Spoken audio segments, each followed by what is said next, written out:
Welcome back, Bobby. Today I want to talk about something that people don't think about much before they get into a project sometimes, but it's something that needs to be thought about ahead of time. How much research are you doing when you're doing your comic book project? I mean, what I mean about this is that if you're doing a contemporary story, maybe not so much. But if you're doing historic fiction, or if part of your story relates to something that happened earlier, okay, Hmm. how much, okay, it's too much. I've seen things that get bogged down in history and research and detail and lose the fun. On the Right. other hand, if there's no research at all, it can look pretty lame. Yeah. There again, I think it probably depends on the piece, don't you think? I mean, if you're doing a western, you want some accuracy in it, and especially if you're using real locations. If you're referring to real location or real events, you don't want some accuracy in it. Well, it's funny. Um, Westerns were incredibly popular in Hollywood in the 40s, 50s, 60s, and they didn't do a lot of research. no, Okay. they sort of made it up on the They fly, kind of didn't made they? it up as they went along. Okay. Then the Some old of, pulp magazines that sort of did the same thing. Yeah, they sort of but made it up on the fly too, I think. But actually, a lot of the original, what they called penny dreadfuls back in the 1880s, who were talking about real people from the Old West, they made most of it up. Okay, their stories had little to do with what's actually going on in the West, Okay, but they but made there was a core kernel of truth there that people found fascinating. right. They sort of made the history, or they made the legends. Let's put it that way. Okay, what's the saying? When the legend becomes bigger than the man, print the legend. Exactly. Yes. Yes. Um.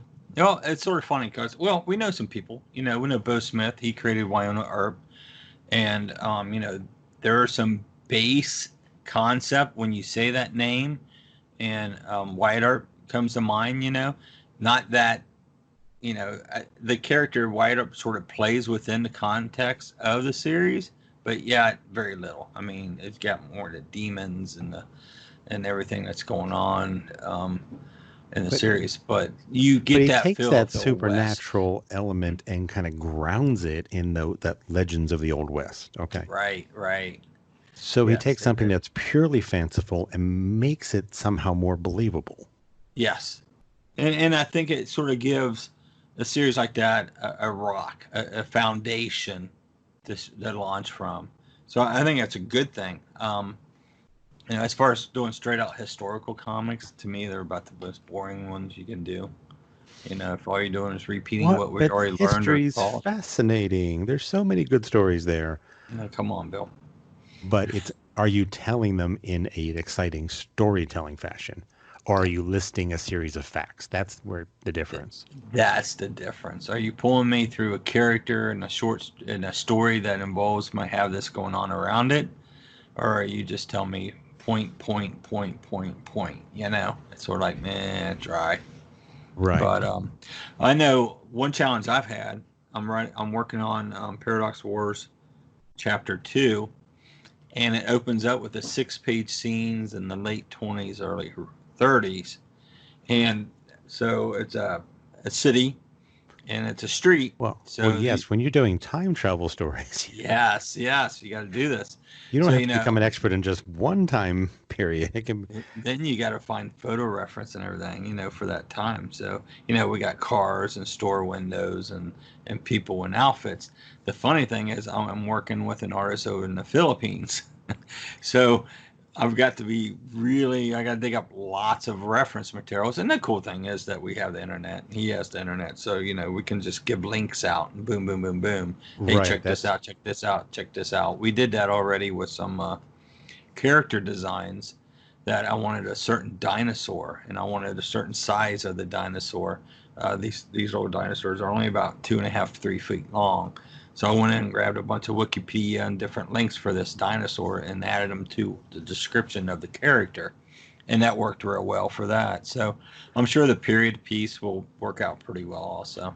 Well, luckily we do have the internet to make research easier. But even to this day, I hear about British comic creators complaining about American artists drawing something in London, going, London looks nothing like that.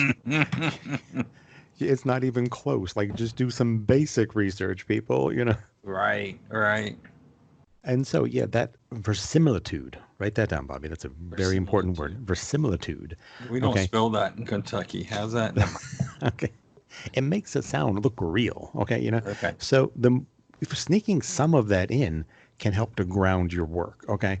But bogging down, if you're too much of your time is being taken in your 1930s research, okay, then Mm-hmm. you can lose track of the story, and you can also change your story. Like, well, I'm going to put in this and this and this, but what you're putting in becomes fascinating to you because you just did all the research, Right, but your reader doesn't really care. Okay. right, right.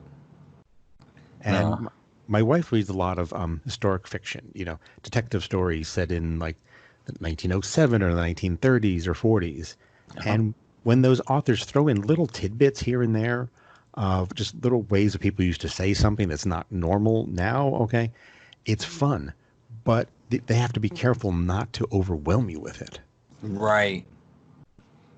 Yep. And It then can. you feel like you're lost in a foreign world if it's constantly on every page, okay? And you're going to get uncomfortable. But just a little bit here and there can be a lot of Right. fun. Yeah. Well, it's sort of like when I'm writing Camelot Forever, and a lot of this takes place over in England and London and all over there. And how much of that do you use their slangs, and how much do you just ignore? Um, to me, I just ignore a lot. Add a little bit through maybe a character or two. I don't want to distract from the concept of the story. Let's put it that way. But True. mm-hmm. But you also have to be careful that when you do try to put details in, you realize there's always someone who knows more than you do. Yes, And they're going to yes, call you on it. every time. Well, that's why Bob, you don't put random bear attacks Yeah, in yeah, England. yeah. Mm-hmm. If there's going to be a bear attack, there has to be a reason because they don't have wild bears in England. Right, But right, if you put that into your story of why there is a bear on the loose, then it works. You know. right. It So it's but escape from a zoo or something. Yeah. right, okay. Yeah. But those are the things you have to have more than one person look at, okay, so Right. that you can catch you on something that might, someone else is after it's published is going to go, wait a minute, that doesn't make any sense. Okay, Well, I know one part of the story that I was writing. I had to figure out when cell phones actually came around. Not, I mean, this is all fiction. So I feel like as long as I got it close, you know, Well, common and usage, yeah. yeah. So I did research and found the bag phones. If you remember the original car bag phones they came out with, it was these great big bulky bag things. And they were And only in cars, okay. yes, yes, So because they that was the needed the power. earliest. Yeah. Yeah. And So you had to be really, really, that was a way to show that a character was super rich, if they had a phone in their car. yes, yes. And then they got a little bit more mobile, where they'd had a huge battery, but it was like a shoulder pad backpack type thing, but it was a cell phone. So yeah, I did my because I wanted it. I knew the time period, but I had to figure out if I could include a cell phone into this conversation because money wasn't an option for this character as far as getting it, and it worked out pretty well. But it was But sort if of neat researching all that too. It was fun figuring out when cell phones actually came around. And But if you're having a 14-year-old kid pull the cell phone out of their pocket, I mean, no, obviously not in 1932, okay? no, Not in 1972, but no, 82? No, 92. When was that line exactly. that makes sense? Okay. Yes, yes. And then pagers. Remember pagers? Oh, pagers. Yes, I Yes. think at one point I was carrying two pagers. So yeah, I don't know, one for business, one for home or something. I don't know. I thought I needed to be in contact all the time. You got a message Uh, on pager number one to tell you to check the message from check pager number two. two. Exactly. Um, so yeah, I mean, it's fun adding. I think it's cool adding those little things. Even though I personally write a lot of time travel, as I just said, I'm writing a series of novels that includes it some, and I'm writing a comic book series that's currently on Kickstarter that has a lot. I think it's the little things that you add that are fun, but it doesn't drag you or the story down. And that's where it's important to get someone else to read over what you've done. Okay. You need that Yes. feedback because you can be so proud of all of the research and detail you put in. And someone's got to be honestly tell you of like, you kind of lost track of the story on this page. Okay. Right. This is too much. I mean, just cut it back a little bit because you can bog down the flow of the story. And if, that is the most important thing. Okay. If you take a 2 or 3 page, comic book page detour to talk about cell phone usage, okay, and Mm-hmm. how prevalent it was in this year, people are going like, do I really need to know this? Okay. Right. Or, and then you don't have enough, your pacing is off. You don't have enough room to do something else that's character wise. Okay. Right. So that is it's an easy trap to fall into because while you're doing it, you can find it totally fascinating. Because I spent 6 hours researching this. I'm not going to waste that time. Sometimes you went too far. Yeah. But yes. I've been there before. I think you've asked me to pull back a few times or add a few things to some of this and that and some of the different projects that we've seen. Well, it just has good idea to have someone else bring it up. Okay. Mm-hmm. And if I say maybe too much or too little, you can argue back like, no, I think it's going to work and here's why. But, if but sometimes you might like, well, I get what you're saying, Bill, but it doesn't mean that the other person is always right. You have to be able to fight for your own ideas if you think if they really are well thought out.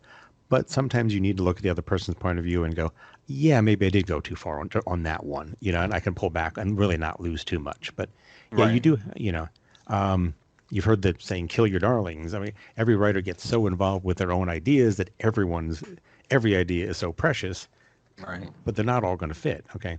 So Yep. those carefully placed details that can be fun, informing, but don't turn it into a treatise on whatever subject you happen to be coming up with. And if you do it once with cell phones in the story you're talking about, Mm-hmm. are you going to do it again with something else until it Yeah. just becomes Right. yeah, it just becomes you're tripping over all the details. Right. Yeah. I can see that. Um, yeah. I don't. Yeah. It can really slow things down, plug it down. And one, the creativeness. I mean, when you spend 3 hours researching phones and periods and stuff like that, that's 3 hours I didn't get to write. So it's Right. like, come on. Can I find a So cell phone that was out then? Yeah, it's pretty close. Okay, that's good enough for me. Boom. Make it work. Well, like you're saying, you were talking about what the structure of your story needed. The Mm-hmm. person was rich, okay? So it didn't have to be, it wasn't just a common teenager pulling a cell phone out of the pocket. It Yeah, was someone right. who could afford cutting edge technology. That worked for your story to tell that story. Right. So what works for your story is what you need to look at, okay? But historic fiction is very popular. And you're seeing a lot of more comics projects based on things in history, whether it's true historic fiction or not. They're using it as springboards. Okay. Right. Yeah, and I think you hit it right there. Springboards. There's so much out there that you can read and go, oh, I got something I can run that, and then use it as a base for it, and just go with it. If you ever see, the thing is having your own characters and your own story to use that from, I think, is a big plus. Because Well, just historical, I don't know. That's just me though. well, like you say, having your own characters, the character Hmm. must come first. Okay. Right. And if you're just trying to do a history of blah blah blah, that's better as a lecture. Okay. Hmm. That's not really a good storytelling technique. But look what Stranger Things has done, setting itself in the 80s. Right. Right. Could that story have been told in modern times? It could have. But I really liked a lot of stuff that by putting it in the 80s added to it, And you know? by doing that, it made it fun. It made it nostalgic for some people. For people, who are only in their 20s, don't remember anything like that. It's a nostalgia for something they never lived through and still Right. kind of find it fascinating because they know people older than them talking about these things and seeing them all put together. But it never lets the trappings of the 80s take over the storytelling. Right. Right.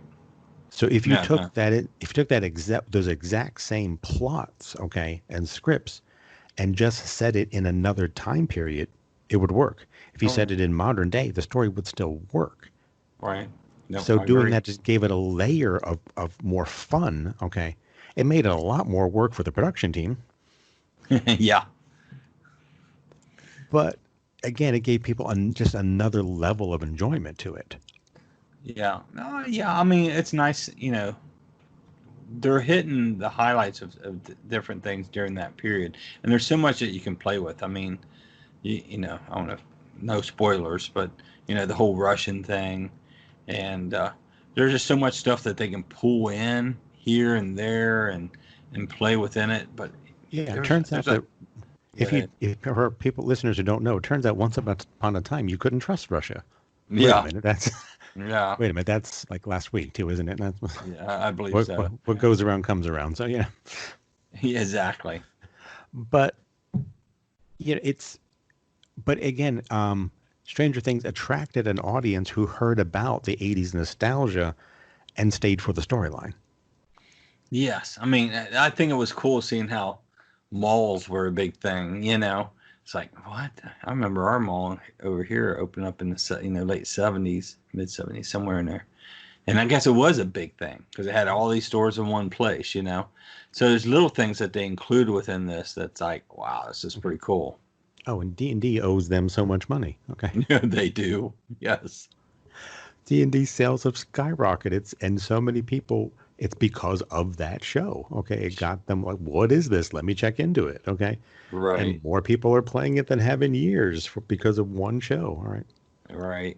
but also doing just general doing historic research you can find ideas that can be springboards for you. Okay, have you ever heard of the Tunguska blast from Russia in the early 20th century? No, huh? It's a large forested area in Russia that was leveled. The force of the blast was like a nuclear bomb, Wow. but this was before nuclear power, and there's no radiation in the area. Okay. And scientists are still speculating of what could have caused it. The most logical idea is a meteorite strike. But Oh, okay. that one single meteorite strike could hit with that kind of force is Mhm. perfectly logical. Okay. Right. But, okay, that very mysterious idea, so many different writers have come up with, oh, but here's what really happened then. Okay. No, it wasn't that at all. It was, now you fill in the blank. You use your imagination and Right. tell your story. Now, that story doesn't have to be set in that time, but it could be a springboard for your modern day story. Okay. Oh, sure. And, uh, but by just grounding your modern day story to any historic fact, okay, can give it a little bit more of an edge of realism, even though you're completely making everything up.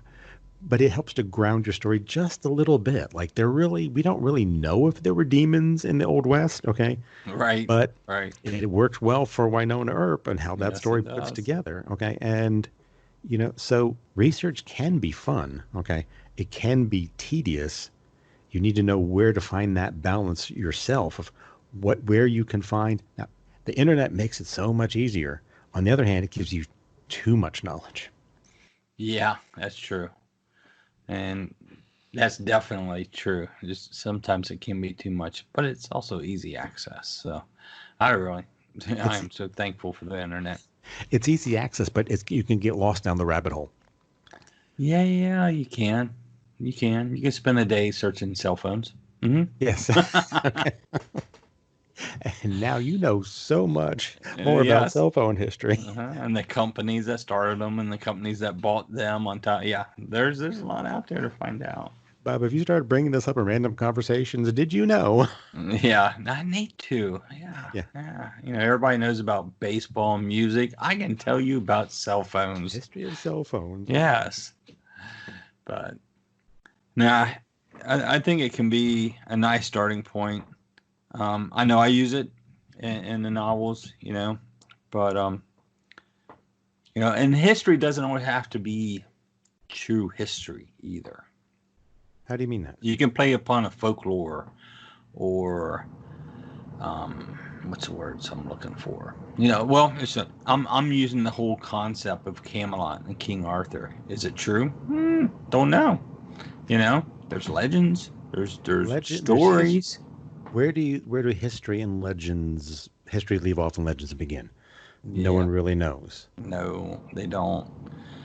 We do know there's dark ages. You know, there was a dark time back then. So, you know, that's sort of a way to play off a story concept too. Is not rewrite what somebody's already created or redone, but to add to that concept. And you don't have to go that far back to be. We talked about legends of the Old West. Okay, well, Yes. legends of 30s gangsters in Chicago. Stories that would become bigger than life. And you can use like any historic period and say, well, here's what was really going on, but there may have been something more to what we know. Okay, and you can create your own legends out of whole cloth, really. Oh yeah, no doubt. So research for comics, how much or how little? I would say it's really up to the project, wouldn't you? It's up to the project, and you have the two levels. You have the research for the writer and then the artist.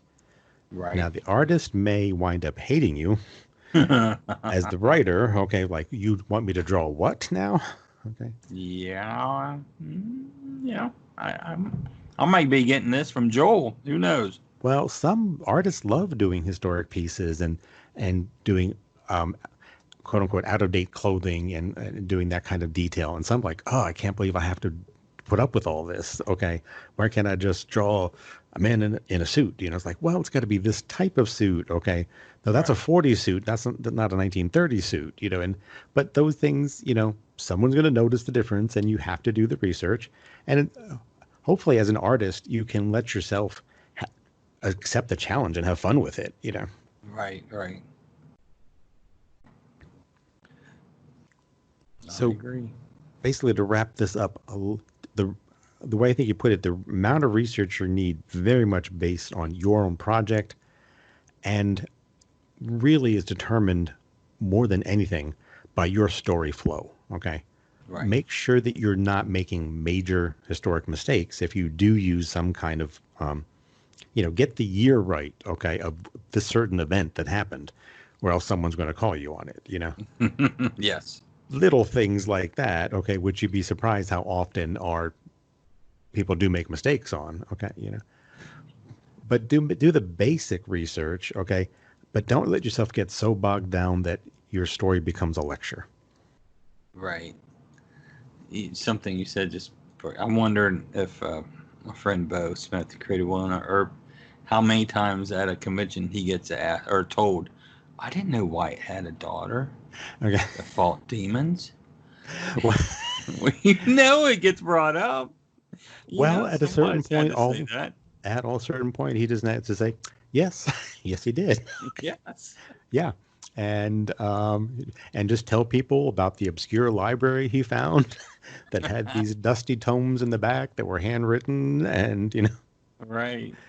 And just if people are going to ask, sometimes you just have to keep the story going, and tell them how you found this incredibly lost historic documents.